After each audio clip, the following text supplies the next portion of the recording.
following online. And questions will be in the, so comments or questions are in the Q&A. So it's the chat is not enabled, but the questions are in the Q&A.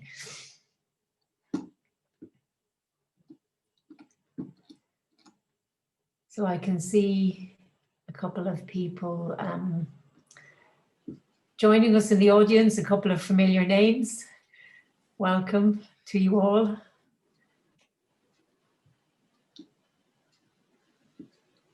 Glad that you can join, and we'll get started in, I'd say, about 1 minute. So we're on quite a tight schedule. So we need to be punctual and ruthless with our time. But I think we should have enough. We'll have enough time to cover everything and to have an opportunity to have questions and comments as well. So the order of speakers remains as I had suggested the other day. So Paul, I think you were up first. So we'll do the licensing part first, and then we can do the copyright and then the international. So that will be Paul and Caroline up first, and then Jonathan and Denise, and then Camille, and then Louise.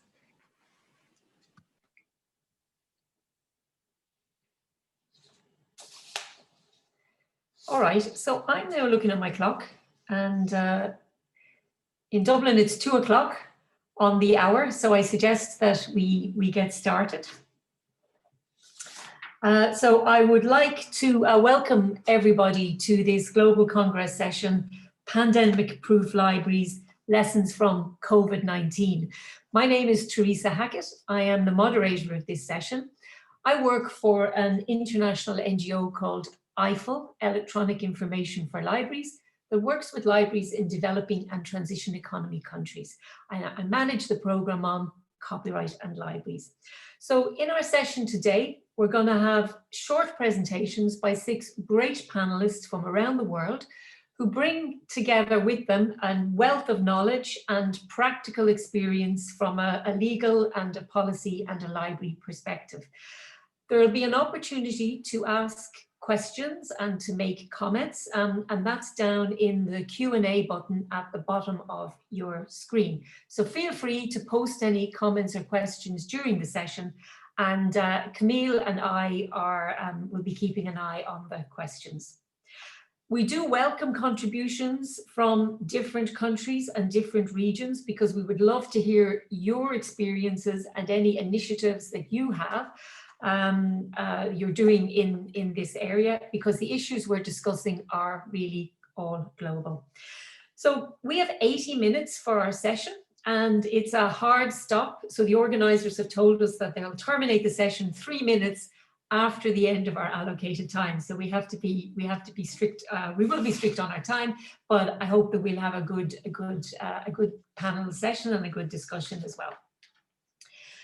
So just to introduce the session, yesterday at the Global Congress that started on Monday, there were a number of sessions that touched on the issues that we'll be discussing further today. So if you didn't have time to check in or to follow those sessions, I recommend that you take a look. I'm sure they'll be available afterwards.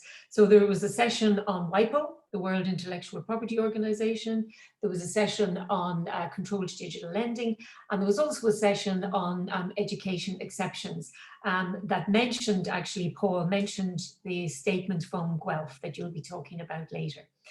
And the context for this session, and indeed the theme of the Global Congress this year, is that at the end of March in 2020, earlier in the year, 1.5 billion learners in 193 countries were affected by either national or local closures of schools and educational establishments.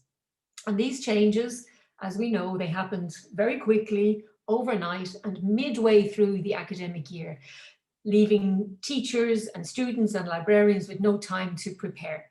So for education to continue, it had to move online and off campus.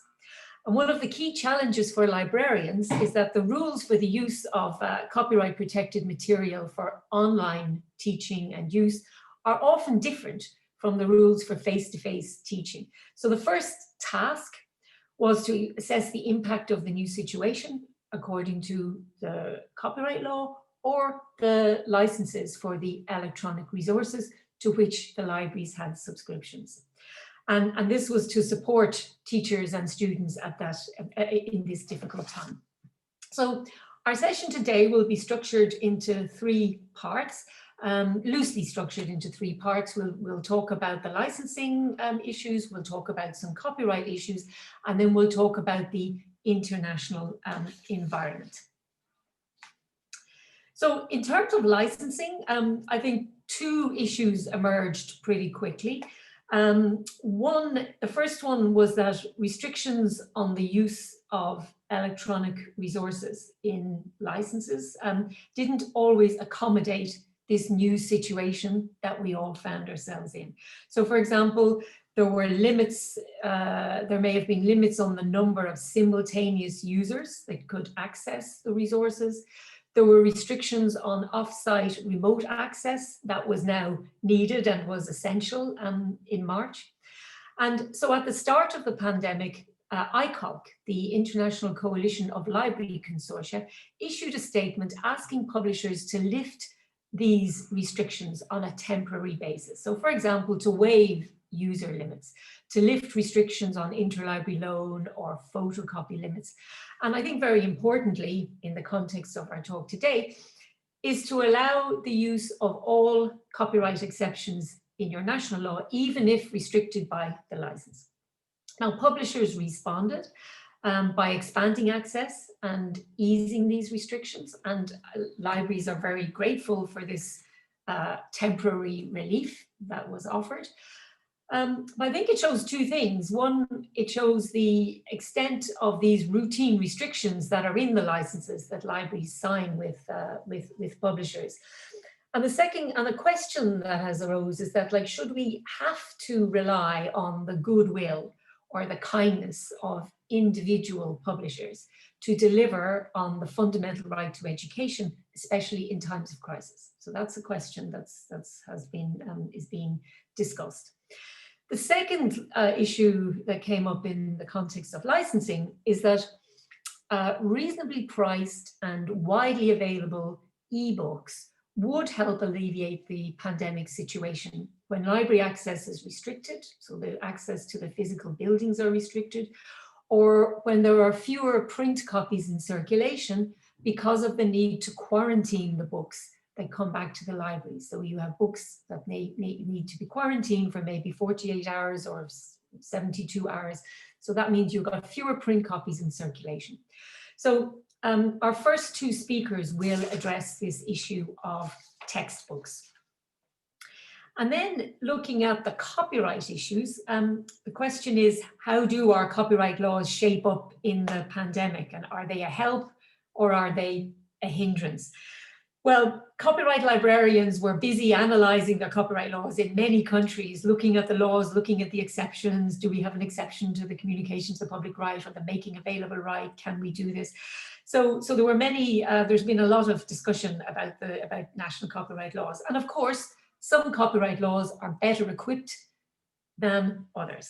So we'll look at two countries, the US and South Africa, to see how library activities have fared in their law. And then Camille from IFLA will do a brief roundup of other interesting things that are happening, that are going on in this general space. And then from the international perspective, there have been a number of responses from the community and from governments proposing a range of voluntary and regulatory measures. And I'll just give a couple of short examples. From the community, we've had, for example, in Europe, LIBER, the Association of Research Libraries, called on the European Commission and its member states for a public interest defence for research and education and libraries in terms of crisis, such as COVID-19.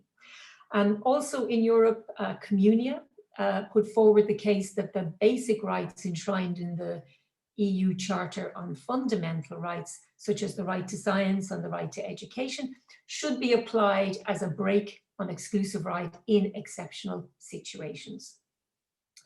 And in the US, library copyright specialist reaffirmed the role of fair use supporting remote teaching and research. And there have also been a number of initiatives from governments. So 15 major countries asked scientific journals to make their COVID-19 publications and data immediately accessible to support public health. So the countries included Australia, Canada, Germany, India, Japan, Singapore, UK, US, and the European Commission. And in April, the government of Hungary issued a new decree easing copyright rules for online use of works for education in an emergency. As far as I know, that's the only government that has made that specific measure, put a specific measure in place directly as a result of the pandemic. Then at the international level, a civil society coalition, including IFL and IFLA and a number of other of our panelists who are on the call today, called on WIPO, the World Intellectual Property Organization, which is the body that sets global copyright laws, to take a stand so that IP systems are a support in the fight against the pandemic. And WIPO have launched some new tools, IP tools on COVID and COVID and copyright, and they also issued a policy statement. And our final speaker, Luis, will frame some of these issues from an international perspective, looking at maybe how the treaties can support libraries in the pandemic and where should we go from here. So I hope that you enjoy the session, and I think, as I said, we're going to hear some interesting presentations. And with that, now I would like to hand over to our first speaker, who is Paul St. Pierre from the University of Guelph in Ontario in Canada. Paul is the Collections and Content Librarian for Sciences, and in the pandemic has been closely involved with the textbook issue. So Paul, the floor is yours. Thank you. Thank you, and good morning, everyone. I'm still getting used to Zoom conferences. Let me try and share my slides, share screen, and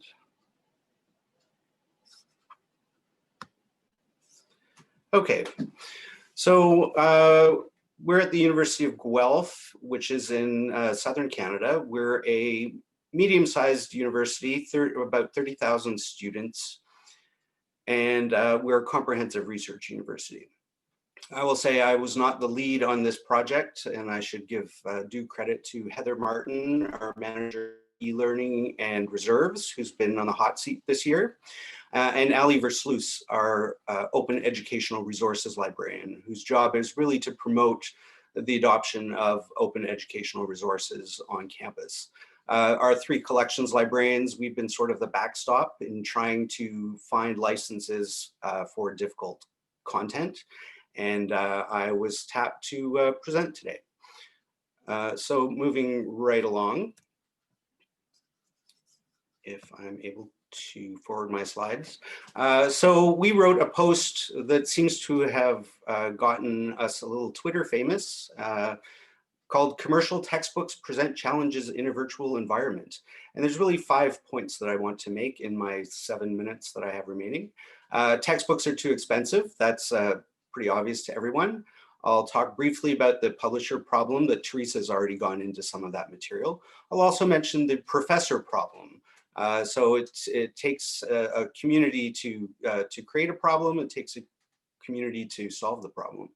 I'll follow up with our action, what we did, and how people reacted to that.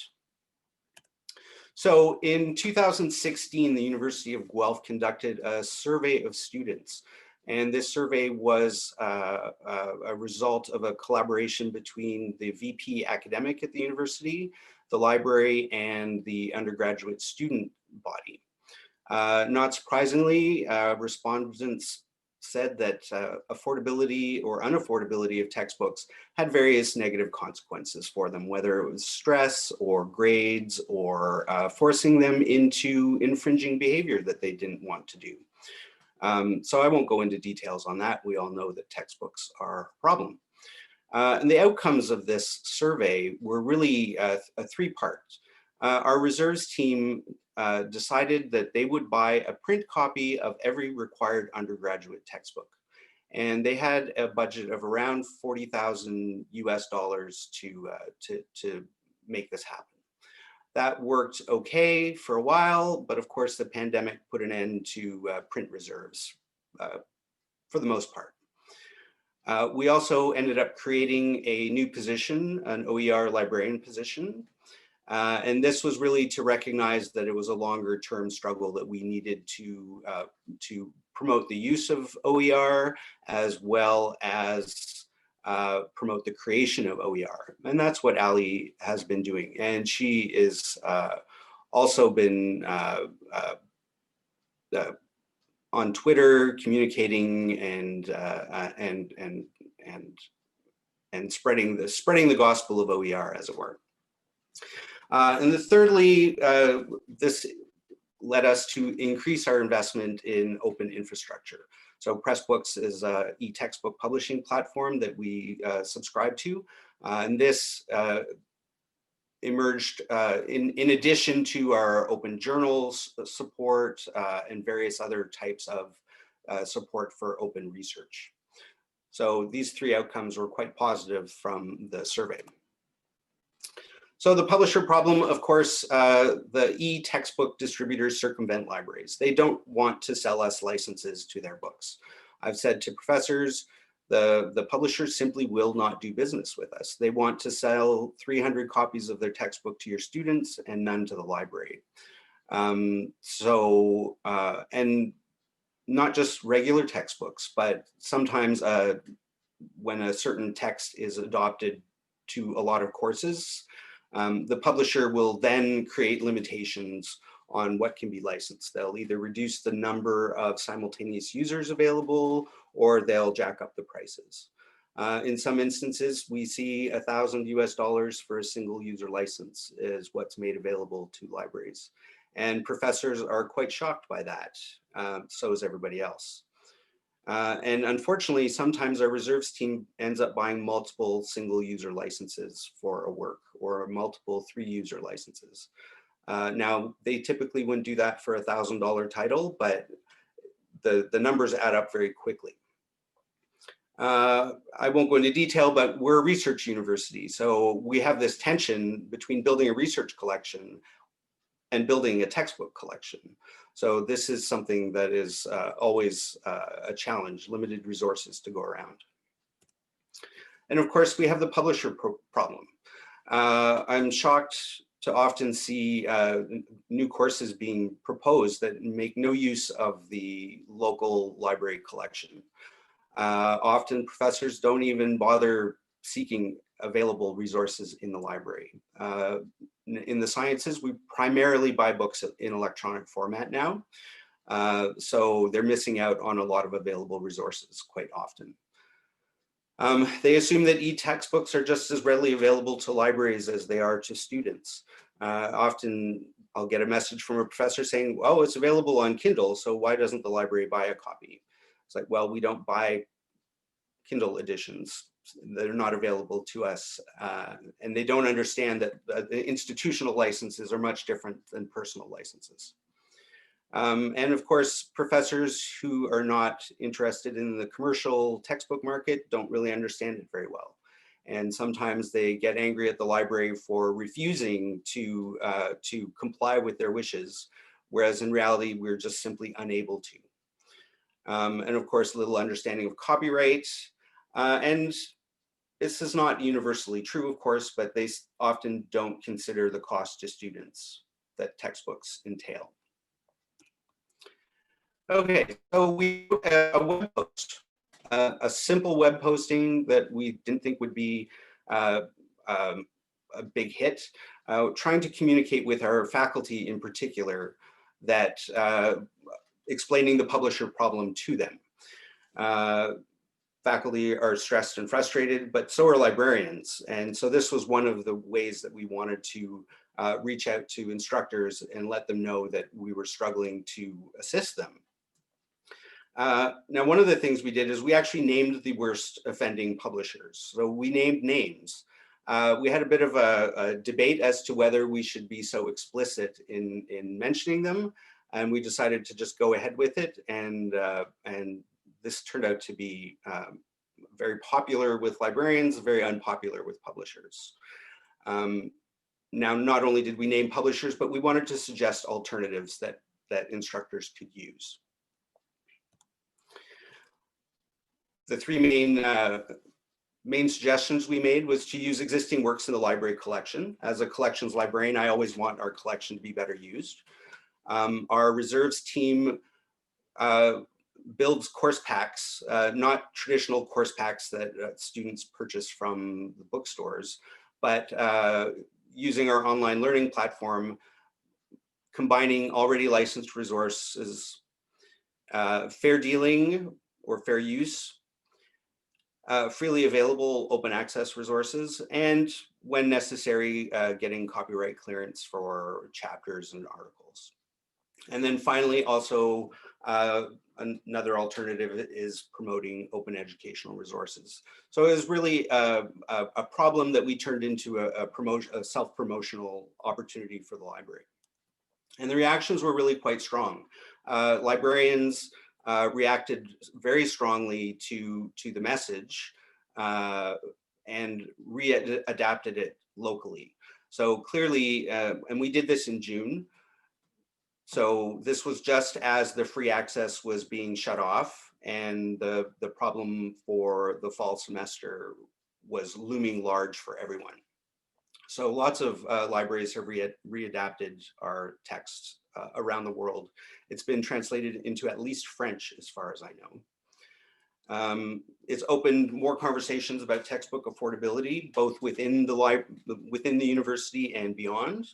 I had a phone call from one of the publishers, from one of the very large publishers, who wasn't very happy to be on our list, but understood the reason for it. And she was quite positive in our conversation that we were looking at ways that it's a problem for our users and what the publishers can do in response. It also, of course, strengthens our arguments for open educational resources. If we can't depend on publishers to provide affordable and accessible content, then we're going to have to do it ourselves. And it really brings up the need for librarians to engage with instructors in selecting readings. We have great collections that are already available, and we have a strong interest in providing access to all of our students. So working with instructors, I think, is one way to really get away from the textbook publishers. And yes, so I think that that's really a key note for librarians is if copyrighted material is not going to be made available, then we have to find alternatives.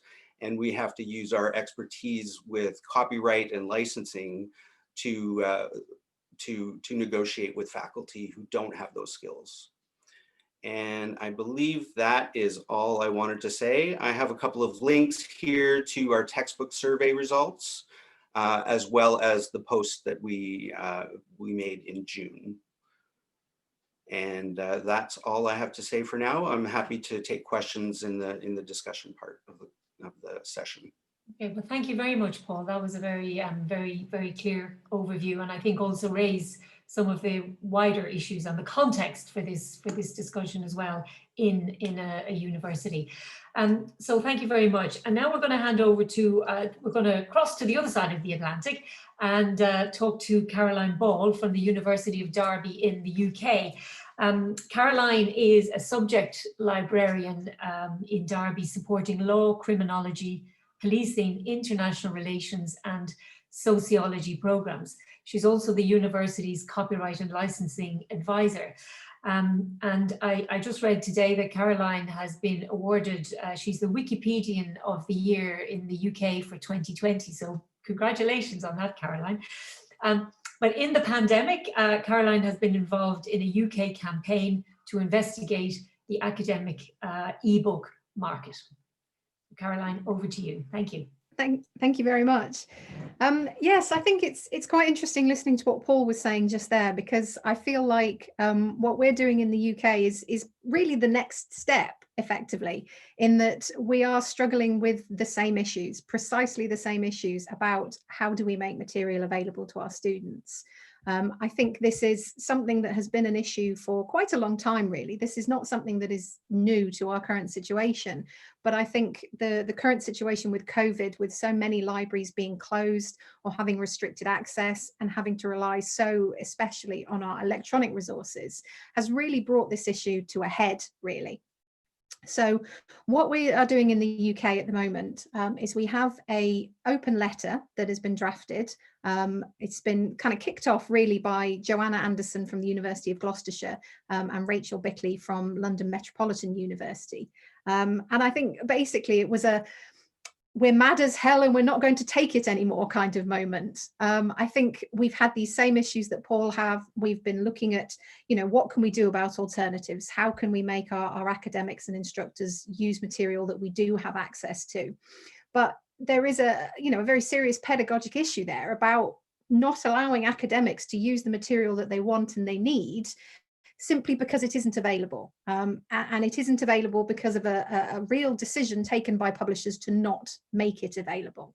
And I think that's the key kind of issue about this whole campaign, is that it is not that the material doesn't exist. It is not that it is totally inaccessible in that sense. It is publishers are choosing not to make it available to libraries, or they are making it available at prices that are so extortionate that libraries can't afford to buy this material. And that's a real decision being taken by the publishers. And, even under normal circumstances, that was an immense frustration. But I think now it's almost getting to the point where libraries feel like we are being held to ransom.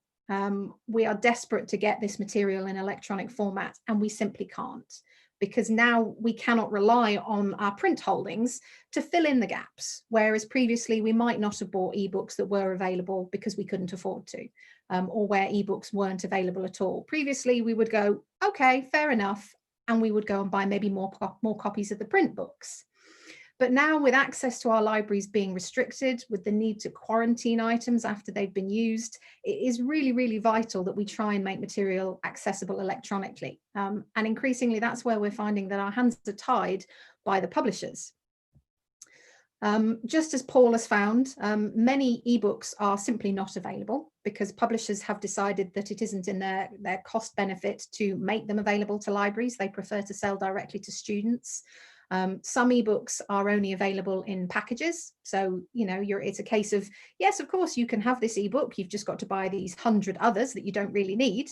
Some are only available on bespoke subscription platforms. So I'm thinking in my own areas of things like Law Trove to get OUP, Oxford University Press law textbooks. They are only available on Law Trove and only by subscription.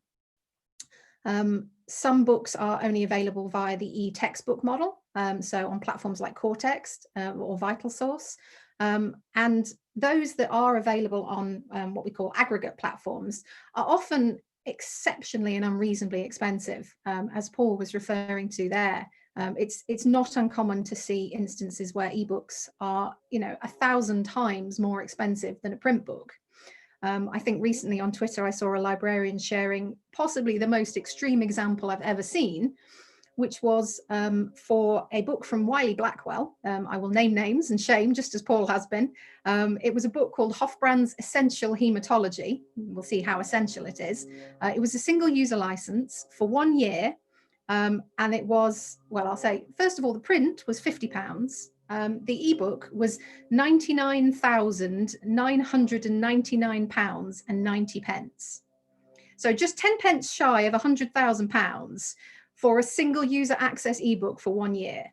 And, when you hear stories like that, it just absolutely enrages you. And the argument that publishers make is that they're making up for lost sales, that obviously if the students can all go to the library and use the ebook, they aren't going out and buying the print copies. It's a fallacious argument, because by that logic, then a single user ebook should cost the same as a print book, which is still a single user item. Only one person can borrow a book at a time. But you know, that's the argument that they make, that they are making up for those lost sales. Now, it's an argument that's been thoroughly discredited when it comes to things like film and music piracy. You know, someone taking advantage of something that's available to them for free does not mean that they might otherwise have gone out and bought that item. So we feel that, you know, if it doesn't hold true for music piracy and it doesn't hold true for film piracy, it doesn't hold true for our ebooks either. You know, an academic ebook made available by a library does not eat into print sales. It does not mean that students would have gone out and bought those ebooks. And obviously, we don't have an issue with publishers making a profit. You know, it's an industry, they have a right to make a profit. But what we're talking about here is profiteering. You know, there is absolutely no justification for some of the pricing that we are seeing here. And this is a case where some of these prices have gone up since the COVID emergency, where publishers are absolutely taking advantage of this current situation to hike prices because they know that universities can't make this material available any other way. And that's really what's kind of kickstarted this campaign. So what we have is an open letter that is currently circulating mostly on Twitter and being signed by librarians, lecturers, students, researchers, archivists, and it is addressed to the chair of the Education Select Committee in the UK Parliament, basically calling for an inquiry into the practices of the academic publishing industry, calling for an inquiry into how this is allowed to continue, how this is allowed to happen. You know, it's a particular issue, I think, in the UK at the moment, because there is a lot of agitation on the part of students about the fees that they're paying, about what they are paying for, about the service that they're getting. And it really brings it home to some students when you tell them your £9,000 a year is paying for 5 or 6 ebooks. The money that you are paying is going into the pockets of these big multinational publishers who are holding this material to ransom effectively. Academic publishing is basically an oligopoly. You have these massive publishers with many imprints underneath them. So it's not like there's always alternatives for some of these texts. It's not like you can always go and shop around. You know, if you need a particular ebook, you need that book. And sometimes these publishers, you know, the prices that we're being asked to pay, particularly in an era now when budgets are under so much pressure, is meaning that kind of educational and scholarly and research material is just locked away. It's just completely inaccessible. And I think the current situation and the way that the academic and research community kind of opened up all research around COVID, you know, made material available, didn't allow it to be locked away behind paywalls, really demonstrates how much the whole world benefits when access to that kind of vital information is available. So this campaign is really designed to try and raise awareness of this issue. As Paul was mentioning there, you know, even within our own communities, many people are not aware of these issues. Academics are not aware of these issues. And I think librarians, traditionally, we're very good at kind of make, do and mend. We don't tend to you know, kick over the traces. We don't tend to make a huge fuss. We do tend to just get on with things.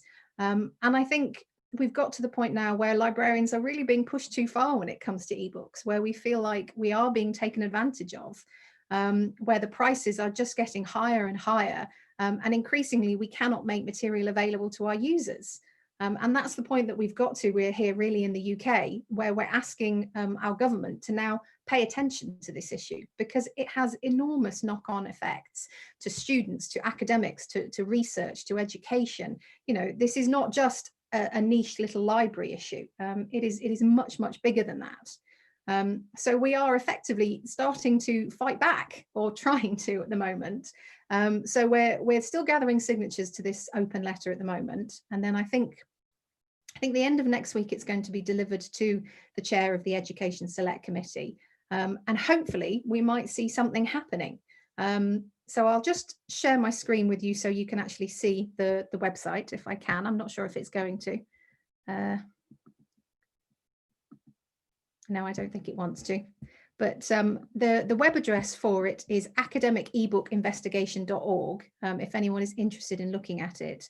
The text of the letter is completely open. So if anyone is interested in trying to kickstart a similar campaign in your own country, I think we would really, really welcome that. And I think the more that we can, join hands across borders and make people aware that this is not just a parochial issue, this is not just a UK issue or a Canadian issue, this is a global issue because these are global publishers. I think that the more impact this can have. So we're really keen to work with others, with other countries who are looking at trying to get a similar investigation going, because I think if we can, broaden the scope of this and make people more aware of it, it's only going to have more impact. So I'm ranting a bit. Anyone who knows me will know I can rant for England on this topic because I get so angry about it. Well, thanks so much, Caroline. And I think that was really a really interesting rant. We put the link to the open letter into the chat, so it should be available for everyone there. And I think remarkable similarity between the two issues, between the issues in both countries. So it's not a national issue. It really is a global issue affecting all institutions that need access to this material. I encourage if any of our participants have any questions, please type your questions into the Q&A, and we'll be glad to take them up at the end of the session. So with that now, we're going to shift slightly from the licensing to the copyright side to see what supports and how does copyright law, how has that supported or provided assistance to libraries in the COVID times. Our first speaker is Jonathan Band. Jonathan is adjunct professor at Georgetown Law in Washington, DC. Jonathan is a copyright lawyer known to many of you, I think, with experience working with libraries, archives and education, helping to shape copyright law and policy worldwide. And Jonathan will address in particular the issue of fair use in US law. So Jonathan, over to you. Thank you very much, Teresa, and thanks to everyone for joining this panel. So U.S. libraries have had the same licensing issues that the previous speakers indicated, and not surprisingly, we're dealing with the same language, English, same publishers, and so the challenges are all the same. One advantage the U.S. libraries have had in adjusting to the pandemic, and this is the academic libraries, is fair use. Now, of course, that exists in Canada in a very similar form, but not of course in the UK and elsewhere. There it's fair dealing, but it's more limited. So in particular, one of the things that has helped libraries, academic libraries, continue to serve their research function, at least during the pandemic, is the seeds were planted more than a decade ago in the Google Books project. And so Google Books project was this huge digitization project. It led to the creation of the HathiTrust Digital Library, which is a consortium of probably over 100 libraries by now that have this database of 15 million, 20 million, who knows how many volumes of books.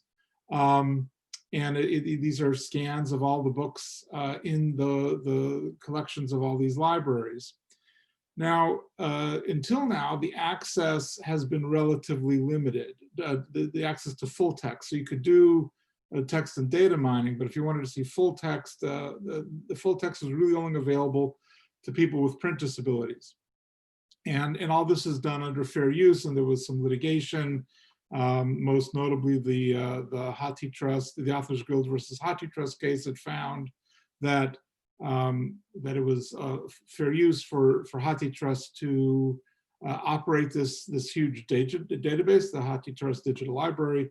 It was fair use for them to provide this text and data mining availability, and it was fair use for it to provide full text to people with print disabilities. But HathiTrust was very careful not to provide full text beyond that scope, beyond people with print disabilities, because that seemed to be probably crossing a line beyond what was permitted by fair use. So along comes the pandemic, and you no longer could access the libraries. And so what HathiTrust did is it started the Emergency Temporary Access Program. And under that program, it's basically what many people refer to also as controlled digital lending. It will allow a given library, let's say if a given library contributed, or has in its collection, let's say 500,000 books that are in the HathiTrust digital library, then HathiTrust would make available to that institution the text of those books, so that students or faculty, authorized users from that institution could access those books. Now, not other books that aren't part of that library's collections, that they can't get the access to full text. It's just it's the students and faculty at that institution could get sort of the equivalent of if they were able to walk down the street into the library. And so it was the books that were in that library. And also they maintained an owned to loan ratio, so that if it was one book that the library had one book in its physical collection, then only one user at a time from that institution would be able to access that book. And so that has gone pretty well. As far as I know, that hasn't seemed to cause any problems. It doesn't seem to really cause publishers much heartburn. We haven't heard complaints, at least not publicly. And I think they're planning on continuing that sort of for the duration of the pandemic, as long as libraries are closed or campuses are closed, or there's restricted access to these collections. And again, that's all done under fair use theory. And so kind of the expanding access was saying, well, okay, we're in a pandemic. These are books that already were digitized, and we're just providing access to those books. So there's no harm to the market. Now, you may have heard more about the lawsuit involving the Internet Archive. Now that's different. That's something different from what I'm describing. It's different from the HathiTrust Emergency Temporary Access Program. So the Internet Archive has had this open library program going on now for nearly a decade. They have over 1 million volumes available in their open archive. They also, the open library has been operating under a sort of more traditional own to loan controlled digital lending. So you could only, if only 2 books, 2 titles, 2 copies of a particular title had been donated to the Internet Archive, they would only loan out 2 at a time digitally.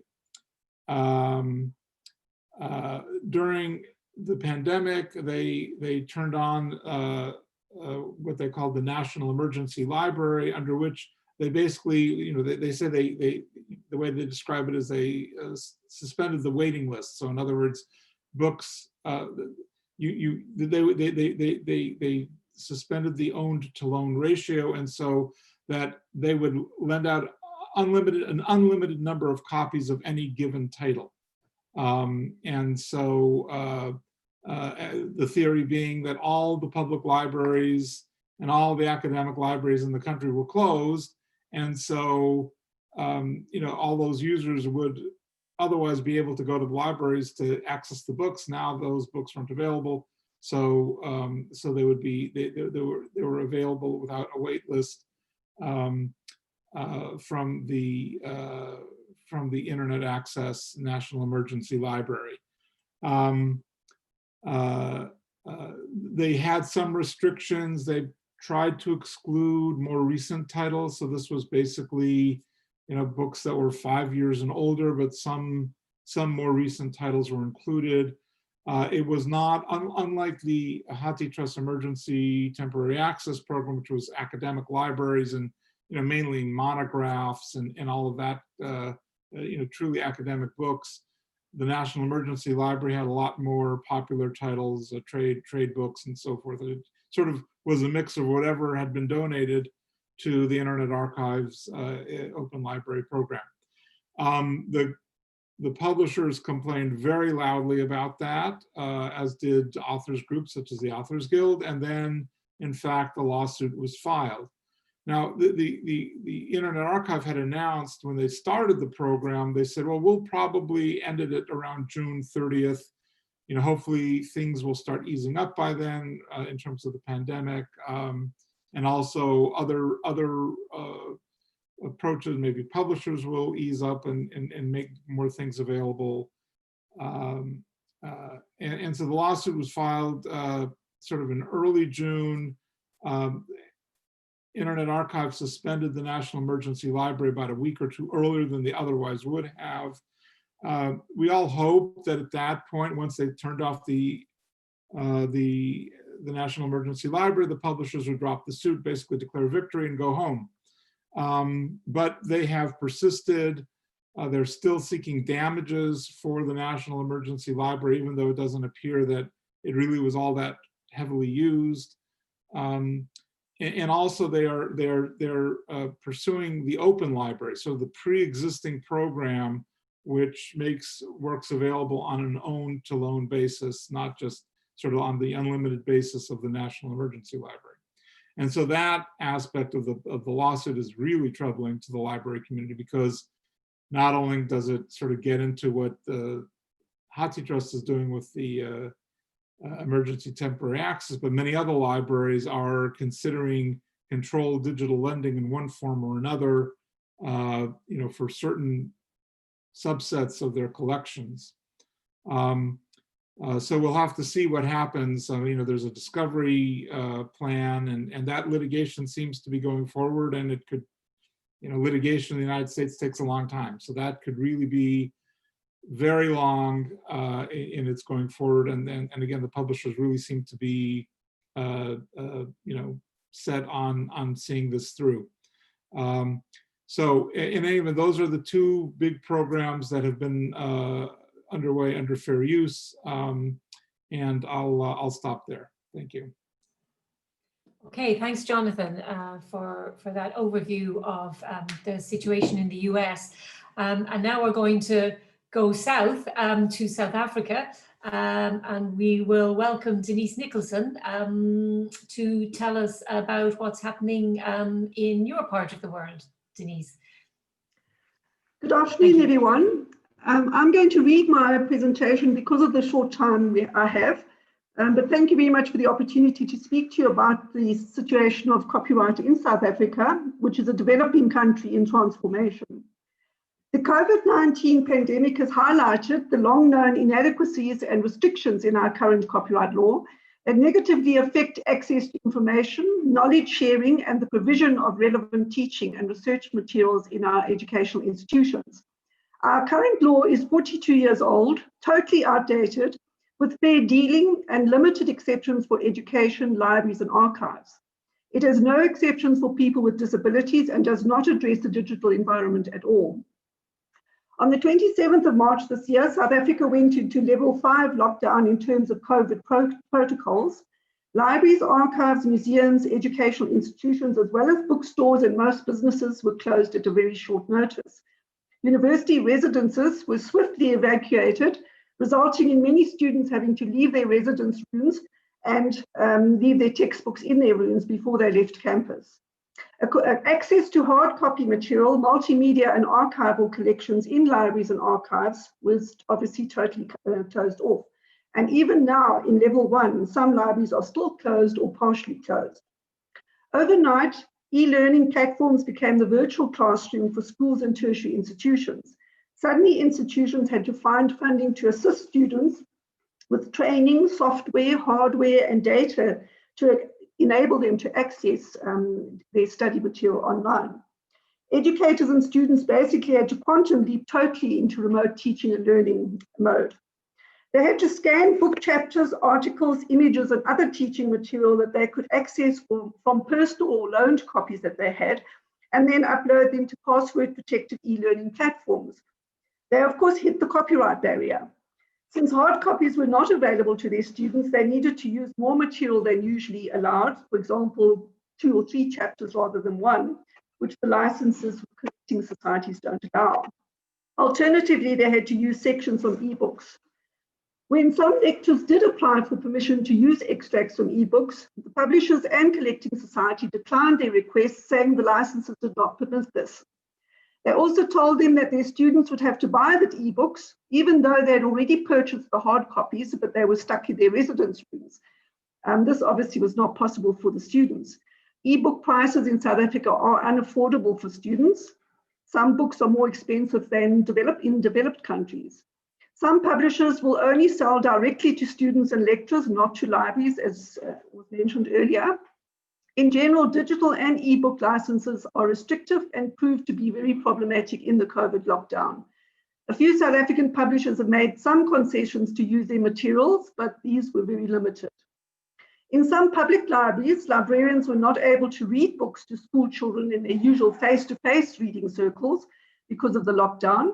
To offer this service, they wanted to read extracts of books on YouTube or social media platforms, but copyright got in the way. They were informed by the local collecting society that permission would be necessary and appropriate course copyright fees would apply. Save for finding money and getting permission or using alternative material, what were the librarians supposed to do? Ironically, it is the authors who were being prejudiced because of restrictive copyright laws, as these reading circles introduce and promote local and new authors to users who have not read their works before. The Copyright Amendment Bill was approved by Parliament in March 2019. It has fair use and appropriate exceptions and limitations for libraries, archives, museums, and galleries, as well as for education and research and for people with disabilities. It also gives authors and creators more control over their works and will enable them to get a better deal on royalties because collecting societies will be regulated. It brings the law into the 21st century and will enable South Africa to positively embrace the 4th Industrial Revolution. These limitations and exceptions would have been extremely helpful to all stakeholders in the COVID lockdown, but especially to the library and educational sector and for people with disabilities. Unfortunately, due to much pressure from the US, the EU, and international entertainment and publishing conglomerates, our President returned the bill to Parliament on the 16th of June, right in the middle of the lockdown. He referred all these helpful exceptions back for review on the basis that they may be found to be unconstitutional and in conflict with the Berne three-step test. He notably and unconventionally based his entire decision almost word for word on one submission from a senior counsel representing the Copyright Coalition of South Africa, which strongly opposes the bill. Many submissions and letters from international, regional, and local organizations and a senior council opinion to Parliament and the presidency in support of the bill were seemingly ignored by the president. One does have to question his motives, especially since all the exceptions for the educational and library sectors are legitimate exceptions already enjoyed in many developed countries in this world, around the world. They were drafted within the framework of our constitution, human rights conventions, the Farnham Copyright Commission Review, the Marrakesh Treaty, the Eiffel Model Copyright Law, as well as various assessment studies and research reports, WIPO studies and treaty proposals that South Africa strongly supported through the Africa Group.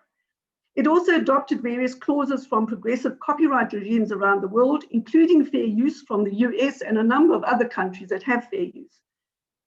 Well, it is therefore crucial now that the Parliament addresses the constitutional concerns raised by the President expeditiously, astutely, and transparently, so that the bill can be finally enacted for the benefit of all South Africans. Thanks very much. Well, thank you very much, Denise. And I just realized that I hadn't actually introduced you at the start of your session. So just for the benefit of the attendees and those who don't already know you, Denise is the scholarly and communication, and she works at the Wits University in South Africa, where she's the scholarly communications and copyright services officer. And Denise has been a tireless campaigner for copyright law reform in South Africa for many years. So thank you very much to Denise for that. So now I'm going to hand over to our next speaker, who is Camille Francoise. Camille is Policy and Research Officer at IFLA, the International Federation of Library Associations and Institutions. And Camille is going to give us then a little roundup of some other interesting developments or interesting initiatives from around the world. So Camille, the floor is yours. Thank you very much, Teresa. So first of all, thank you for having IFA in this panel. And I would like especially to thank you, actually, Teresa, because with IFA, you've made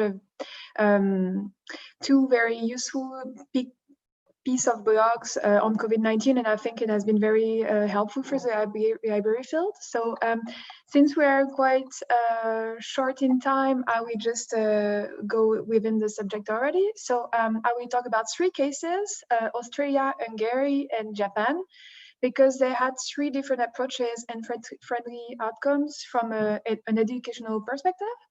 So Australia, so in August 2020, the Australian Ministry for Communication announced a new copyright reform linked to the COVID-19 pandemic.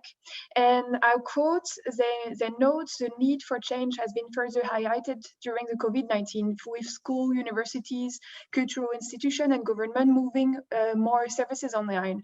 So their aim was to provide a more flexible and adaptable framework that will better support the need of Australians to access content in an increasingly digital environment.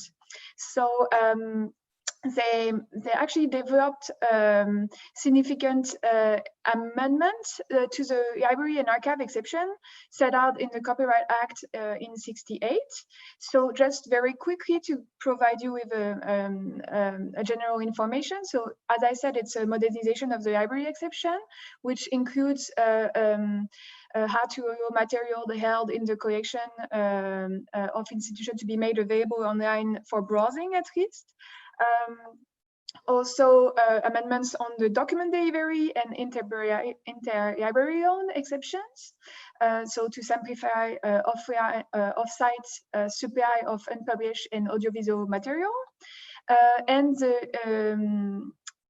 other exception also as the modernization of education exception to ensure that copyrighted materials can be used in the same way for online and home learning as in the classroom.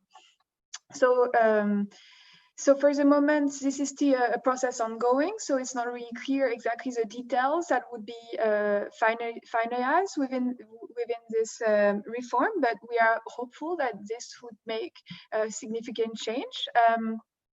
So that's one thing. On Hungary, I think, Teresa, you already mentioned it. For the people that followed the previous discussion yesterday, we already discussed a bit the case of Hungary with their speedy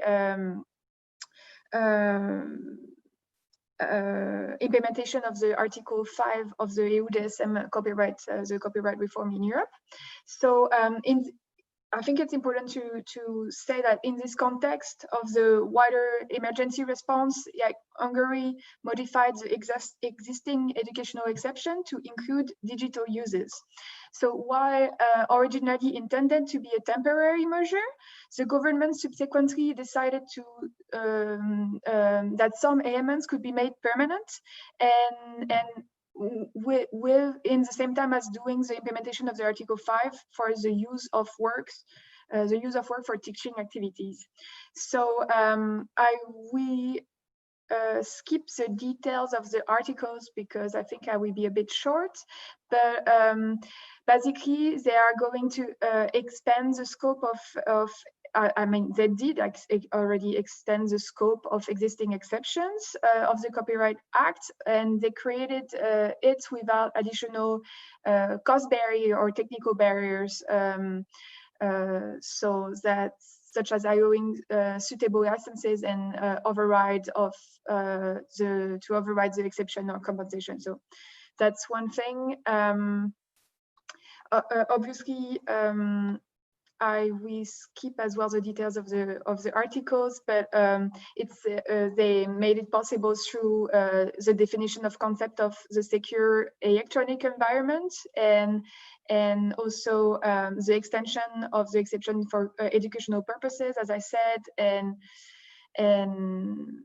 additional changes. And when it comes to Japan, so this is still ongoing because the Ministry of Education in Japan started a month ago a consultation and a discussion on copyright law and necessary amendments that they would like to make about exception and limitation to copyright for libraries, especially related to digital materials. So the ministry has hosted this consultation with several feedbacks from different stakeholders and released a draft with the main issues related to the closure of the libraries during the pandemic. And they acknowledge that, and I quote, that they underline that there is a need for access to library materials through the internet because it has become more and more apparent in the pandemic. So the key points of it came with a package of amendments, but the key points are to simplify the access to out-of-print material, and to facilitate the access for users while having the library building closure. Also the library material transmission services, so the document delivery system to be able to also provide online access, and other related issues that they didn't for the moment detail, so I will just be able to name them. So the scope of libraries and the elementary, middle, and high school libraries, and also the definition of library material, so handling of material borrowed from the library, other libraries. So that's it for me. Thank you very much. Okay, thank you very much, Camille. So we have some developments and some initiatives from other countries around the world, which I think helps to fit the global picture. So I encourage you, if you have any questions, specific questions for our panelists, or any general questions or comments, I encourage you to put them into the Q&A or the chat, because I believe that I'm not sure. Yeah, I think the chat is open to everybody. If not, please, we're keeping an eye out on the Q&A. We do have one question already from Paul, one of our panelists, and I think I'm actually going to ask Luis to answer that question at the end of his presentation, because it fits very much with what Luis is going to say. So Luis is, we're very honored for Luis to be here. I think, Luis, this is your third session on at least your third session on the Global Congress, so you've been very busy over the last couple of days. Luis is the director of an NGO in Chile called Innovarte. He's a lawyer and former vice chair of the WIPO Standing Committee on Copyright and Related Rights, that's SCCR, which is basically the body that sets global copyright norms. And in 2004, while representing Chile at WIPO, Luis introduced the exceptions agenda at the SCCR, proposing a treaty for the benefit of libraries, education, and people with disabilities. And one of the outcomes of that initiative was the Marrakesh Treaty, adopted by member states in 2013 and now being implemented all around the world. So, Luis, you're going to talk to us a little bit about the international environment and what supports there might be, and then how we might be able to move forward after hearing all of these issues. So thanks, Luis. Well, thank you very much. Thank you, Teresa, for your kind invitation. You really are doing a great job on promoting access and justice in copyright. So I take the opportunity to recognize it, Teresa. Thank you. Also, I would like to ask you to remind me when I have 3 minutes left. Otherwise, I might, overrun my time. Well, first, I will not go into the justification for the reforms that we need to do, because you have already explained it very well. I will just frame it as I have said before, that this is not an issue of access to knowledge or access to culture as it used to be. Now it's an issue of access to life, because how dangerous might be, a book, being shared by many hands in a pandemic era. So having libraries to move to digital and to allow a new frame of copyright for permitting digital lending and digital services is an essential matter for all countries and governments and people with the goodwill. Saying that, let's go to take a look of the international. And if you see internationally all the copyright laws around the world, you will realize that they are not the same. And the restrictions that affect a good library service on the digital environment, especially, might be different from one country to country. You might have some countries like in the US where you will have fair use as a special exception that will allow them to do a lot of things that are not in other countries, or in this same country there are some rights that are not recognized for authors. For example, the lending right, which is a right that is recognized in Europe. So it's and if you go see in other countries, you will see other differences. Like some countries don't have a lending right and don't have a lending exceptions for library. So some problems are very specific to each country. So at some point in the next steps, we will have to review exactly what is the problem in your specific country to solve it there, and not to be too concentrated in the problems of other countries, because that might, or those solutions that might not be applicable for your country. So, but the other thing that is important to keep in mind, that if you have a copyright law that doesn't help you or is making a problem for access, is actually part your own fault, because the national law are not given by God, are given by politicians that are responding to different mandates from different stakeholders. So copyright law might be changed. And I thank the question of Paul, who asked me, those changes that you are talking about are all TRIPS compliance. So here goes my answer. Probably the lawyer of a right holder might think differently, but I'm sure that my answer is the right one. Well, the first thing is that not all countries have the same national law, and not all countries have the same international frame, because there are a number of international treaties that provide for copyright, and in some countries you will have a stronger copyright international regime than others. So for some countries, some treaties are a problem. For other countries, those treaties are not a problem. In my explanation, I will assume that you have the worst scenario of international law, where you have all those treaties that give a nightmare to any librarians. So, on what are those treaties? Those treaties are basically, the Berne Convention. Well, all have Berne Convention. You have TRIPS, the Agreement on Intellectual Property of the World Trade Organization, and other countries have, in addition, have the WIPO copyright treaties, and in addition to that, other countries might have free trade agreements. Okay, but the good news is that Berne is considered in all those agreements, and all those agreements, the next steps agreement cannot go beyond, cannot not conflict with the Berne Convention. So some essential principles in Berne are incorporated in all the other agreements. So you have some key exceptions, I'm sorry, key provisions that allow flexibilities in Berne Convention. And in the case for what we are speaking, the most relevant will be Article 9 and Article 10.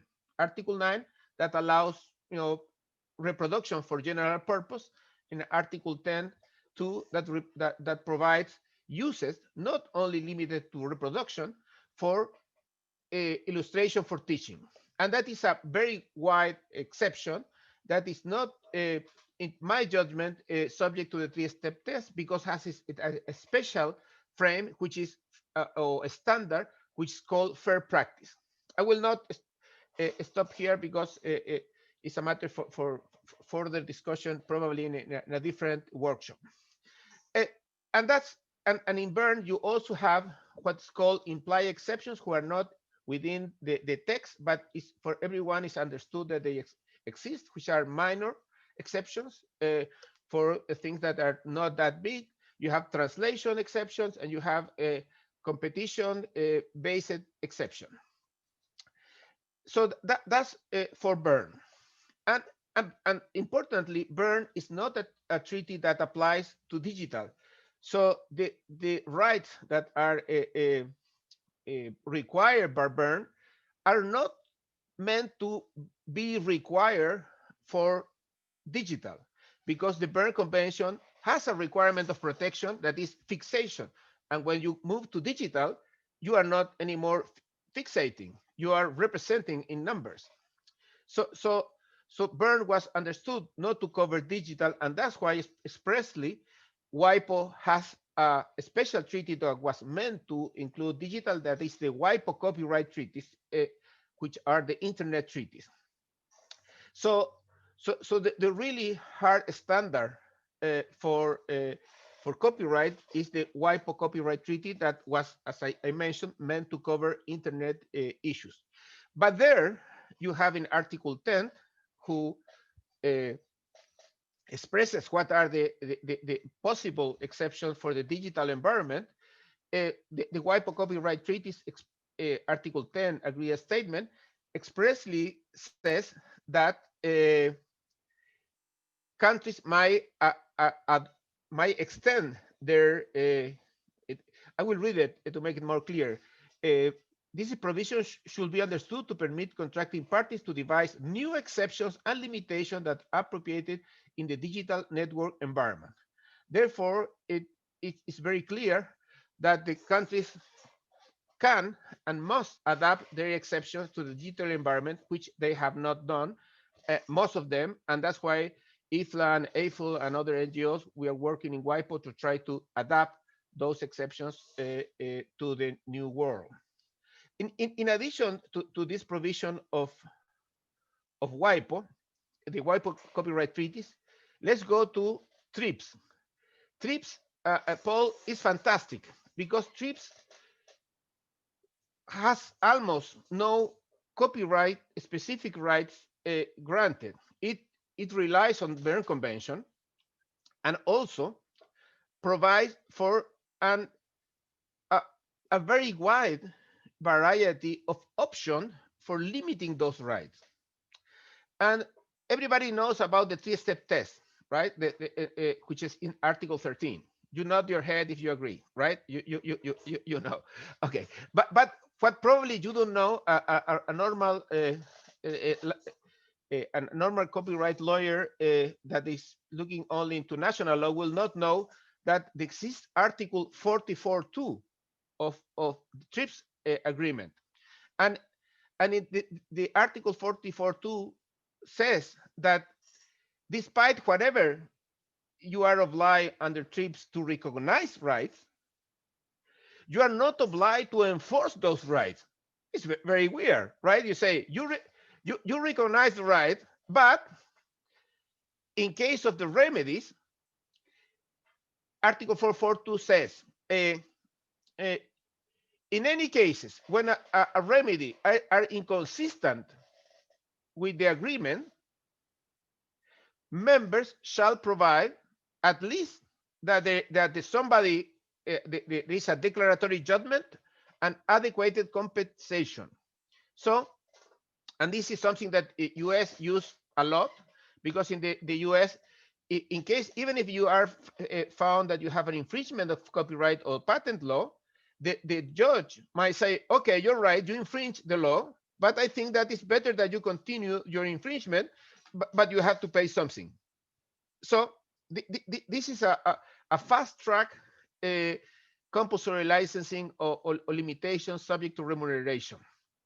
And so, and very few countries, actually, I only know about the US that uses this. So this is a completely unused flexibility to give a comfort to libraries.